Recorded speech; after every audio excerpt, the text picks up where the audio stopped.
Vous m'appelez chaque jour. C'est chaque jour les appels. Et moi, je veux faire comment? Est-ce que moi, je suis riche? Donc, comme j'habite aux États-Unis, tous vos problèmes, il faut toujours m'appeler. Mon ami, qui t'avait dit de venir aux États-Unis? Ici en Amérique, là, la plupart des migrants, là, nous sommes tous des pauvres. Je vous dis la vérité, nous sommes tous les pauvres. Parce que riches, là, il n'y a pas. Nous tous, nous sommes les locataires. Nous tous, nous avons des dettes. On vit dans des dettes. Moi-même, je n'ai même pas les dettes, mais beaucoup de gens vivent dans les dettes, locataires. Tout le monde est locataire ici. Oh, j'ai acheté une maison, ça fait combien d'années? 10 ans, 15 ans, tu es encore locataire. Parce qu'ici en Amérique, ici, c'est impossible de manquer même $100. Est-ce que tu peux manquer même $100 même des fois, tu sais, si la personne te dérange pour l'argent, même si tu as donné une seule fois, c'est déjà bien. Il ne faut pas négliger la famille. Parce que le jour que tu auras beaucoup d'argent, tu vas voir maintenant, tu auras maintenant besoin de passer beaucoup de temps avec les membres de ta famille. Surtout quand tu auras dans les 50 ans, 60 ans. Maintenant, tu vas commencer à plus à s'intéresser à tes neveux, à tes petites sœurs, à tes grandes sœurs. Là, c'est dans les 50 ans, 60 ans. Maintenant, tu sauras maintenant comment c'est important de s'intéresser à la famille, appeler les gens, appeler tes petits-fils, aller visiter tes enfants, aller visiter tes grandes sœurs. Si je peux dire la vérité, mes amis, la vérité vraiment, ça c'est la vérité, la vraie vérité même. Tu sais, si tu as l'argent en Afrique, tu as beaucoup d'argent, tu es riche en Afrique, parfois ce n'est pas important de venir vivre aux États-Unis. Tu peux venir vivre ici, les vacances, tu achètes tes maisons, tu viens ici, tu travailles, tu retournes, tout ça là. Pourquoi je dis ça? Moi, je pense qu'en Afrique, si tu as grandi en Afrique, jusque dans le 25 ans, tu as toujours été en Afrique. 28 ans en Afrique, 30 ans en Afrique. Tu sors de l'Afrique après 30 ans, mon ami, tu as passé tous les moments chez vous au pays. Et là maintenant, tu as beaucoup de connaissances, tu as beaucoup de gens qui te connaissent là-bas, toute la famille est là-bas. Et quand tu viendras au Canada ou aux États-Unis, ici ça sera déjà un pays très, ça sera comme un paradis. Tu vois, au paradis même, tu peux te rencontrer avec le sœur de l'église, le frère qui était mort, tous les gens que tu connais dans ta famille. Il y aura un peu de retrouvailles. Sauf qu'ici aux États-Unis, il n'y aura pas de retrouvailles. Peut-être des gens que tu connais depuis longtemps, mais la plupart des cas, tu vas voir que tu seras vraiment isolé parce que le style de vie, ça sera différent. Tu vas faire des amitiés, mais ici, c'est un pays où les gens sont concentrés. Ce n'est pas un pays que tu peux faire beaucoup d'ambiance. C'est un pays où les gens sont concentrés. Tu dois être sérieux dans la vie ici pour bien réussir ici. Alors, l'erreur que beaucoup de gens font, des migrants font, ça c'est l'une des grandes erreurs, c'est négliger la famille. Quand tu viens aux États-Unis, tu négliges la famille parce que la famille te demande beaucoup d'argent, surtout si tu es né dans une famille pauvre, les gens qui n'ont pas d'argent. Bon, pour moi-même, il n'y a même pas les familles pauvres. Nous tous, nous sommes les débrouillards. Il y a que d'autres personnes, ils ont eu la chance très tôt. Et d'autres personnes, leurs chances ne sont pas encore arrivées. Mais eux tous, ils dorment, ils se réveillent, ils sont en bonne santé. Et il n'y a même pas moyen de savoir celui-ci est pauvre ou riche. Alors, l'erreur que beaucoup de gens font ici, c'est négliger la famille. Ah, toi tu penses que moi j'ai l'argent? Vous m'appelez chaque jour comme ça là? Est-ce que tu penses qu'ici, on prend l'argent sur les arbres et tout ça là? On quitte l'argent sur les arbres? Vous m'appelez chaque jour. C'est chaque jour les appels. Et moi je veux faire comment? Est-ce que moi je suis riche? Donc comme j'habite aux États-Unis, tous vos problèmes là, il faut toujours m'appeler. Mon ami, qui t'avait dit de venir aux États-Unis? Qui t'avait dit de quitter les pays? Qui t'avait dit de changer les pays? Et la plupart des cas, vous allez voir que ce sont les familles là qui ont contribué l'argent pour que toi tu étudies. Les gens là que tu les réponds mal là, c'est eux qui ont fait tout que toi tu voyages. Tu ne veux même pas les extraits bancaires. Tu ne veux même pas l'argent pour les sponsoring. Même ton premier voyage là, les premiers voyages avant d'avoir les visas américains, c'est eux qui ont fait tout pour toi. C'est eux qui t'ont fait étudier. C'est eux même qui t'ont nourri. Quand tu étais même dans la galère, c'est eux qui tu habitais chez eux. C'est tes parents qui prenaient soin de toi. Ce n'est pas parce que tu viens ici, maintenant tu dois devenir impoli, sale langage. Non, je n'ai pas l'argent. Eh, ici on ne prend pas l'argent sur les arbres. Ici on ne ramasse pas de l'argent. Tu deviens insolent. Tu prends maintenant les caractères des Noirs américains ici, tout ça, pas tous, hein. Tu prends les caractères des gens d'ici, insolents, méchants. Tu es devenu trop, comment dirais-je, tu es devenu trop intérêt.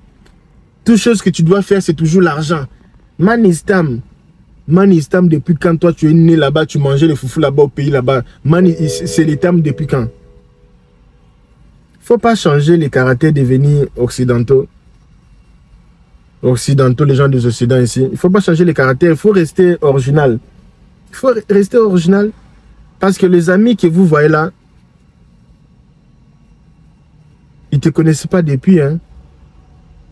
Tes amis là, le jour que tu auras les problèmes, chacun fait sa route. Le jour que tu auras les difficultés, chacun va faire sa route. Mais la famille reste ta famille. Tu sais pourquoi je dis ça? Tu sais, si tu habites toujours ici en Amérique, c'est parce que tu es encore pauvre. On doit se le dire, nous sommes ici en Amérique là, la plupart des migrants là, nous sommes tous des pauvres. Je vous dis la vérité, nous sommes tous les pauvres. Parce que riches là, il n'y a pas. Nous tous, nous sommes les locataires. Nous tous, nous avons des dettes. On vit dans des dettes. Moi-même, je n'ai même pas les dettes, mais beaucoup de gens vivent dans les dettes, locataires. Tout le monde est locataire ici. Oh, j'ai acheté une maison, ça fait combien d'années? 10 ans, 15 ans, tu es encore locataire. Parce que tu vas payer la maison pendant 30 ans. Tu es locataire. Toi, tu payes 4 000 $ pour la maison. Une autre personne paye 2 000 $ pour l'appartement. Il reste avec son 2 000. Toi, tu payes beaucoup d'argent. Et l'espoir que tu as, un jour, tu peux revendre ta maison ou peut-être valoriser la maison, ou peut-être mettre les gens là-bas, je ne sais pas quoi là, investir ou avoir un peu, je ne sais pas, hein. Chacun avait son histoire. Nous tous, nous sommes les locataires. Toi, tu loues chez la banque. L'autre là, il loue chez l'immobilier. L'autre là, il loue chez les gens de l'appartement. Lui là, il est en train de louer sa maison chez quelqu'un qui a acheté sa maison. Il a mis ça en location. L'autre là, il loue les chambres dans une maison de quelqu'un qui loue aussi l'appartement. Mais comme il a loué l'appartement de 3 chambres, hein, il a pris 2 chambres. Hein, il a mis ça en location. Maintenant, il a pris ses amis. Si la maison là coûte comme 1500 et 2 chambres là, il met 2 chambres là 500. Lui aussi paye 500. À la place de louer lui-même 1500, il divise par 3. Il paye 500 $. Mais vous utilisez les mêmes cuisines, les mêmes salons, tout ça là, les douches ensemble. Tous les locataires, tous les débrouillards. Les bénéfices, c'est ce que tu as acheté qui reste pour toi éternellement. Ou un jour, quelqu'un ne peut pas venir comme ça là, et tout ça là. Oh, papa, montre-moi les documents du parcelle. Les parcelles ici, tu as ça, c'est pour toi. Vous n'avez pas les documents du parcelle. Vous n'avez pas des documents de la maison. Les documents de la maison, c'est en banque. La banque a gardé les documents de la maison. Les voitures là où que vous roulez, la banque a les papiers, les documents de la voiture. Tu ne peux pas vendre cette voiture comme ça là, sans pourtant communiquer à la banque. Parce que tu as une voiture en crédit. Alors ne venez pas ici embrouiller les gens. Alors, quand je dis famille, tu vas arriver à un moment comme ça là, parce que tu es encore au début ou au milieu de ta carrière. Et un jour, quand tu auras vraiment really have money, tu vas commencer maintenant à investir, à acheter les choses qui sera pour toi pour la vie. Tu achètes une maison, tu finis le paiement, tu achètes les terrains, tu payes cash, tu achètes ceci, maintenant ça reste pour toi pour la vie. Parce que là, tu as déjà payé. Ça ne sera pas une chose que tu vas payer. Et à un moment dans la vie, là, vraiment, je vous dis de tout mon cœur, les gens qui gagnent leur vie, après avoir réussi ta vie, tu ne seras pas obligé de vivre dans un pays. Vous allez voir surtout, si vous regardez bien même les footballeurs, les musiciens qui ont beaucoup d'argent, vous allez voir les entrepreneurs, vous allez voir les commerçants, vous allez voir les hommes d'affaires, les gens qui ont beaucoup gagné de l'argent dans le business. Ils ne sont pas fixes dans un pays. Aujourd'hui, il est en France, à Kinshasa, parfois au Cameroun, parfois au Sénégal, parfois aux États-Unis. Ils sont toujours vaka, kwenda vutuka. Pourquoi? Parce que la personne là a déjà atteint ce qu'on appelle la liberté financière. Il n'est pas obligé de rester dans un pays seulement pour... Non, pour lui, il vit plus pour travailler comme nous. On travaille chaque jour dans les business, tout ça là. Appeler celui-ci, fait... Et ils sont plus dans ces levels là. Et maintenant, ils ont déjà des choses déjà bien établies. Ils ont des gens qui... Donc, lui là, il peut vivre partout au monde. Il peut même rester 1 mois sans travailler. Il aura toujours son salaire. Il est bien. Et quand il reste chez lui comme ça, il n'y a rien à faire, il y a un business au Cameroun, il part. Vous allez voir les hommes d'affaires, même beaucoup des TikTokers ou des YouTubers qui ont été ici aux États-Unis, on les voit. Ils sont venus avant nous. On ne peut pas jamais se comparer avec eux. Ils sont venus avant nous. Et ils ont gagné tous les papiers. Ils ont les passeports américains. Ils peuvent voyager partout sans visa. Et ils ont investi dans des bourses. Ils ont investi dans des immobiliers, tout ça. Ils ont déjà beaucoup d'argent. C'est pour cela que tu vois une personne voyager ici, voyager comme ça. Ils investissent en agriculture. Ils ont déjà pas mal investi. Ils font maintenant des allers-retours. Nous, comme ça, là, nous sommes encore au début. On cherche un peu encore investir un peu dans de... Parce que nous n'avons pas voulu entrer dans le monde des dettes. Là, on sait que ce n'est pas bon. Entrer dans les dettes. Nous, on ne prend pas les dettes. Nous, on investit dans nos... On investit dans les études. On investit dans des terrains. On investit dans des petits ou micro-business. On est encore au début encore du carrière. On fait un peu tout aussi pour un jour aussi avoir cette totale liberté. Mais pour le moment, nous sommes encore en train de se chercher encore. Alors, pendant ce temps-là, il ne faut pas négliger la famille. Parce que le jour que tu auras beaucoup d'argent, tu vas voir maintenant, tu auras maintenant besoin de passer beaucoup de temps avec les membres de ta famille. Surtout quand tu auras dans les 50 ans, 60 ans. Maintenant, tu vas commencer à plus à s'intéresser à tes neveux, à tes petites sœurs, à tes grandes sœurs. Là, c'est dans les 50 ans, 60 ans. Maintenant, tu sauras maintenant comment c'est important de s'intéresser à la famille, appeler les gens, appeler tes petits-fils, aller visiter tes enfants, aller visiter tes grandes sœurs. Il y a parfois les gens comme ça, moi je connais les gens comme ça, et surtout les Camerounais. Ils partent au Cameroun, tous les avocats ici, ils partent au Cameroun même 6 mois. Ils partent là-bas, ils oublient même l'Amérique. Il est là-bas en mode famille, les amis, le business, il est toujours entouré avec les gens, il monte ceci, il fait, tu vois. La personne ne respire. Tu n'es pas là toujours le matin, tu prends le métro, tu pars travailler. Non, non, non. Il est là, il a ses documents, il a ses business. Parfois, bon, il part en Europe. Et la personne peut partir en Chine. Donc, la personne est libre. Donc, quand tu auras 40 ans, 50 ans, tu auras besoin de vivre plus avec la famille. Surtout dans les 50 ans, 60 ans. Rester avec les gens, parler. Et là, ça sera trop tard parce que tu as négligé les gens. Tu t'es mal comporté. Et tu n'auras personne. Même si tu as l'argent, tu n'auras personne. Alors, moi, je pense qu'il faut être gentil. Si tu vis dans un pays, tu vois que tu ne gagnes pas l'argent, il faut expliquer. Oh, tu vois, moi, comme je suis là, dans les pays que je suis venu ici, j'ai fait l'erreur. Je ne souffre pas moi-même. La ville là où je suis là, je souffre. Mais la seule solution que je peux faire, c'est changer la ville, changer les pays, ou étudier, ou faire un peu du business, chercher comment gagner un peu de l'argent. C'est ce que je peux faire. Mais pour le moment, je ne peux pas. Mais même si tu ne peux pas, mon ami, est-ce que tu peux manquer même 50 $ pour envoyer quelqu'un? Même vous-même. Parce qu'ici en Amérique, ici, c'est impossible de manquer même 100 $. Est-ce que tu peux manquer même 100 $? Même des fois, tu sais, Si la personne te dérange pour l'argent, même si tu as donné une seule fois, c'est déjà bien. Mais toi, tu n'as jamais... Le problème, c'est quoi? Depuis que tu es parti, tu n'as jamais donné même 50 $ aux gens que tu partageais les riz et l'haricot. Même jour, tous les jours. Tu n'as jamais envoyé même 100 $ aux gens que vous partagez les lits. Tu es en train de partager les lits avec eux, les chambres chaque jour. Même s'ils ne t'ont pas demandé, anniversaire comme ça, même 20 $. Même si la personne va dire, ah, toi tu habites aux États-Unis, tu m'envoies 20 $ vraiment. Bon, il ne va pas dire ça, bon, c'est l'argent, non? Il va seulement dire merci. Ah, il fallait même envoyer même 100 $, non. Je n'ai pas l'argent, j'ai envoyé pour beaucoup de gens, j'ai aussi beaucoup de fartis, je suis malade, tout ça là. Même 20 $, même 10 $. Non, non, non, même pas 10 $ même. Du moins 20 $, ça peut même soulager quelqu'un. Même 50 $, même 100 $, même 500 $. Ça fait quoi? Mais regarde un peu l'argent que tu dépenses dans des futilités, acheter la bière chaque jour ici, aller dans des boîtes de nuit, dépenser l'argent avec les chéris.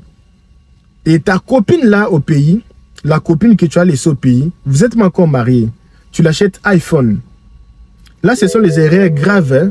Il faut vraiment arrêter avec ça. Tu achètes iPhone de 1000 $ pour ta fiancée, mais vous n'êtes pas mariés. Mais ta maman, tu n'as jamais acheté téléphone Android. Les gens qui t'ont aidé, tu n'as même pas acheté même téléphone de 50 $. Mais tu prends 1000 $, tu achètes pour ton fiancé. Moi, je pense que ça, c'est absurde. Je pense que ça, c'est absurde. Je pense que ça, c'est vraiment absurde. Je pense qu'il faut d'abord mettre la famille devant. Si tu es marié, ah oui, oh, si tu es marié quand même, ça va. Si tu es marié, il faut acheter pour ta femme. Là même, c'est ta femme. Quand tu es marié, c'est maintenant ta femme. Écoute-moi bien, quand tu es marié, c'est ta femme, tes enfants et après la famille. Là, c'est compris. Ta femme, tes enfants, après c'est ta famille et après c'est sa famille. Là, c'est comme ça, là. Mais tu n'es pas marié comme ça. Mon frère, come on. Come on. Et c'était un peu ça les matins ici, je voulais vous dire. Ça va arriver un jour que tu n'auras plus besoin de se réveiller chaque matin. Regarde comment tu t'es réveillé aujourd'hui. Tu étais fatigué le matin, il fallait aller travailler. Tu étais fatigué, tu n'avais pas envie d'aller travailler, mais tu dois aller travailler dans le même entreprise là que tu travailles depuis 5 ans, 2 ans. Tu connais déjà tout le mur, tous les couleurs, tu peux même fermer les yeux. Tu peux te promener dans tous les coins là-bas, sans même ouvrir les yeux, parce que c'est chaque jour que tu pars là-bas. Tu es déjà fatigué. Nous, les humains, nous sommes créés pour vivre des expériences nouvelles. On est créés pour des nouvelles expériences. On est des nomades. C'est ça. Tu ne veux pas vivre dans un coin là pendant 10 ans, tu es toujours dans les mêmes coins, non. Tu ne pars pas en vacances, tu ne pars pas te divertir, tu es toujours là. Et depuis que tu as commencé à chercher l'argent, jusqu'à aujourd'hui, tu n'as pas l'argent. Il faut parfois devenir intelligent. Arrêter de travailler beaucoup, commencer maintenant à travailler intelligemment. Il faut arrêter de beaucoup. Ça ne sert à rien de beaucoup travailler. Tu vois, l'Amérique ici, c'est un pays, ça a besoin de gens comme toi, qui travaillent beaucoup pour aider les gens qui sont intelligents, qui sont riches, de moins travailler et gagner beaucoup d'argent derrière vos têtes. Tu comprends, non? L'Amérique a besoin de gens comme vous là. Vous ne voulez pas innover les choses, vous ne voulez pas créer des entreprises, vous ne voulez pas communiquer avec les gens, vous ne voulez pas faire du business, vous ne voulez pas créer, vous êtes toujours là, boulot, boulot, boulot. Mais tu as toujours, depuis que tu as commencé le boulot là, tu n'es pas toujours riche, tu as toujours les dettes. Mais il faut parfois s'asseoir et te dire, mais qu'est-ce que je suis en train de faire? Il faut changer le système, il faut changer les choses. Ça ne va pas comme ça. C'est pour cela, nous avons décidé de commencer à aider les gens qui veulent faire du business. Actuellement, ici, nous avons 5 personnes qui viennent de s'inscrire dans notre programme de l'accompagnement pour le monde du business en Europe. Aux États-Unis, il y a seulement 3 personnes, mais en Europe, il y a beaucoup de gens. En Afrique aussi, il y a beaucoup de gens au Cameroun. J'ai les gens, surtout les Sénégalais, ils sont vraiment forts dans le monde du business. Nous sommes en train d'accompagner beaucoup de jeunes qui veulent faire du business. Il y a aussi les gens qui viennent ici faire du business et retourner en Afrique. Et à part ça, nous aidons aussi les gens qui veulent changer un peu de pays parce que, mon ami, ça tient plus. 40 ans, tu es dans un seul pays, les choses ne marchent pas, tu es toujours là-bas. 28 ans, tu n'es même pas marié, tu n'as pas l'argent, tu n'as rien, mais tu es toujours là. Et pourquoi forcer la vie? Change d'autres choses. Change. Cherche d'autres choses à faire. Cherche d'autres pays. Parce que maintenant là, il y a aussi des pays comme ça, tu peux juste partir pour chercher un peu les sous, comme les Sénégalais font. Tu pars un peu en Arabie Saoudite, tu pars travailler pour acheter un peu les terrains. Tu pars un peu travailler en Dubaï là-bas, au Koweït, là où les gens, parce que là, il y a beaucoup. Moi, je pense que les gens qui partent en Asie sont très intelligents que nous. Et là-bas, quand ils partent là-bas travailler en Asie, ils ne sont pas là dans les distractions, l'ambiance, non. Et ce boulot-là des ménages, boulot dans les compagnies, il garde son argent, il reste, il garde son argent, il envoie tout l'argent qu'il envoie au pays. Il n'est même pas là pour les distractions. Ils achètent ces terrains, ils construisent ces maisons. Mes amis, maintenant là, il n'y a pas de business au monde qui dépasse l'immobilier. Mes amis, il n'y a pas de business au monde que tu peux faire qui dépasse l'immobilier. Parce que la population du monde est en train de grandir, d'augmenter. Il n'y a pas un business que tu peux faire qui est l'immobilier. Mais pour arriver là, il faut d'abord être dans le business normal. Et puis là, tu peux maintenant investir dans l'immobilier.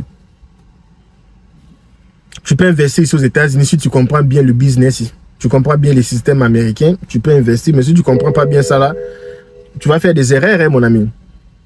Et si tu vois que ton argent ne suffit pas pour commencer les business d'immobilier ici, même en Afrique, commence d'abord. Là où c'est facile, commence. Là où c'est facile, tu veux faire ton projet comme je causais avec mes coachs là. Si ton argent même là, ça ne suffit pas pour acheter en ville, achète même dans de petits quartiers d'abord. Achète d'abord là-bas, d'abord on va voir et puis après c'est petit à petit. Pas le temps que là que tu perds en train d'attendre, mais tu peux déjà acheter et puis pendant le temps que tu attends, déjà le truc là se valorise. Donc moi je vous laisse ici, si tu veux voyager, venir chercher la vie. Nous on est là, on aide aussi les gens qui veulent voyager, leur chercher un peu de visa, leur chercher un peu de moyens de bourse d'études, leur chercher un peu à part le bourse d'études, venir faire du business, venir dans les conférences, venir avec les visas travailleurs, venir avec les visas volontariat, venir avec les visas des agriculteurs. Donc il y a beaucoup, sauf seulement le problème avec toi c'est quoi? Le problème avec toi, hein? Tu n'as pas compris que tu dois aimer les gens qui t'aiment. Ça, c'est l'erreur que moi, je fais dans ma vie. J'ai beaucoup fait ça. Mais depuis que j'ai compris cette erreur, d'aimer ou de donner l'opportunité aux gens qui m'aiment, ça allait devenir comme une porte de bénédiction dans ma vie. Depuis là, dès que j'ai commencé à faire ça, beaucoup de choses ont changé dans ma vie. Parce qu'auparavant, moi, je donnais plus de l'opportunité aux gens qui ne m'aimaient pas, les gens qui me boudaient. Je les voyais, bon, je vais forcer parce que je voyais ça un peu. C'est un peu l'être humain, les choses qui ne te conviennent pas, tu veux toujours avoir. Ça donne, déjà un peu, ça donne l'envie. Quand quelqu'un ne t'aime pas, quelqu'un te maltraite, tu veux maintenant faire tout pour plaire à cette personne. Tu deviens esclave à la personne te maltraite. La personne même ne veut même pas t'écouter. La personne n'a même pas le temps de causer avec toi. Quand il te voit là, il est pressé. Non, tu veux faire tout, forcer l'amitié. Forcer l'amitié avec les gens qui ne t'aiment pas, les gens qui ne te donnent pas du temps. Tu veux forcer l'amitié. Là, moi, je faisais cette erreur. Mais depuis, j'ai changé les systèmes, j'ai changé. Je commence maintenant à prester attention plus aux gens qui m'aiment, les gens qui m'admirent, les gens qui veulent s'échanger avec moi. Parce que ce sont les gens comme ça, là, ça sera facile. Accordez-les la chance. Parce que de la même façon, toi aussi, tu veux que d'autres personnes t'accordent de la chance, mais tu n'as pas. Tu ne sais pas, la personne que tu causes avec, il peut être l'enfant d'un ministre, il peut être un businessman, tu ne connais pas la personne. Donne-eux aussi la chance. Et c'est là maintenant que tu vas commencer à gagner beaucoup de clients, faire du business. C'est la même chose que tu fais. Moi là, je suis ton ami depuis, ça fait même 3 ans sur YouTube ici. Je fais des belles vidéos pour toi, je te parle de la vie. Mais quand tu vas faire les démarches pour venir aux États-Unis, tu pars dans une agence là au pays. Tu pars chez eux. Et quand l'argent là, on va te bouffer l'argent, là tu viens. Eh, Kabia, aide-moi avec les démarches. Aide-moi, aide-moi, aide-moi. Aide-moi. Tu sais, j'avais confiance à eux. Maintenant, ils ont bouffé mon argent, tout ça. Ils ont bouffé ton argent. Hein? Ils vont bouffer encore l'argent là. Ils vont encore bouffer. Je suis là, tu ne me parles pas. Pourtant, moi, je t'aime. Pourtant, moi, je suis là pour t'aider. Je suis là, je me poumonne chaque jour pour toi. Pourquoi tu ne me parles pas? Appelle-moi, dis-moi ce que tu as. Et moi, je vais te dire ce que moi j'ai besoin pour que je t'aide. Ou qu'est-ce qu'il faut pour que je t'aide. Ou qu'est-ce que toi, tu dois faire pour avoir la solution. On va parler, on va comparer. On va parler comme des hommes. On va parler comme des humains. Il ne faut pas avoir peur quand même. OK? Alors, prenez bien soin de vous. Aimez vos familles. Même si vous n'avez pas l'argent, aimez vos familles. Il faut leur expliquer que hey, ici, là, je souffre. Hein? Et c'est aussi le moment de savoir les gens qui t'aiment vraiment pour du vrai et les gens qui t'aiment pour l'argent. Et c'est un peu ça, mes amis. Je pense que vous avez aimé ce genre de contenu. Ce n'est pas seulement chaque jour venir ici. Oh, Biden avait dit ceci, Trump avait dit ceci. Parfois, ça vous stresse. Je ne veux pas que ça soit toujours ça. Moi, j'ai toutes les informations. Mais je ne veux pas que vous puissiez. Parce que tu vois, la politique, ça ne va pas te faire devenir riche. Tu suis la politique, ça ne va pas te faire... Ce n'est pas ça. Ok, moi je vous laisse. Bienvenue sur El Kabia USA. Abonnez-vous. On se retrouve demain à la même heure. Ok, bye bye.